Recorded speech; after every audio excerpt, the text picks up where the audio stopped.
But anyways, onto my collection.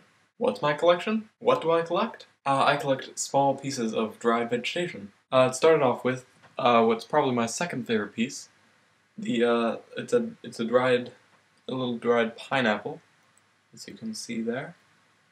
When I originally got it, it wasn't a dried pineapple. It was just a regular miniature pineapple. But I just left it around, and it dried, and it sparked my passion for small dried vegetation. Not sure what order the next three pieces came in, but here they are. This dried gourd here is, without a doubt, the largest piece in the collection, and it is arguably the best musical instrument. Here I have a very rare dried double cherry. You can see that there.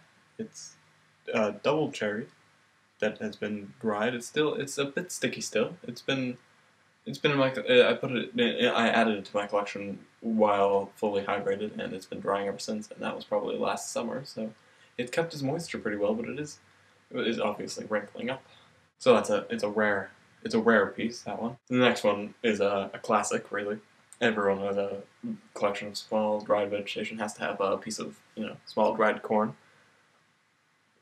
In fact, many people who don't collect dried vegetation still have dried corn, which it's very interesting. I find it a very intriguing piece. There's little ones that almost look like they popped, like popcorn, but that's that. And finally, the piece that has the largest sentimental value to me is this dried out thistle here that I plucked personally from atop a mountain in Edinburgh, right outside the Edinburgh Gathering of the Clans. I guess around here we call it a hill, but in Edinburgh they called it a mountain. I walked up the mountain in a full formal dress, suit and everything. I picked it, I put it in my pocket, even though it stabbed me through my clothes. I snuck it through customs, even though it was illegal. It said not to bring vegetation. It doesn't specify dried vegetation, but it was still hydrated at the time.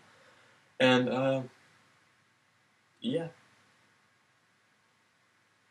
it's probably my favorite.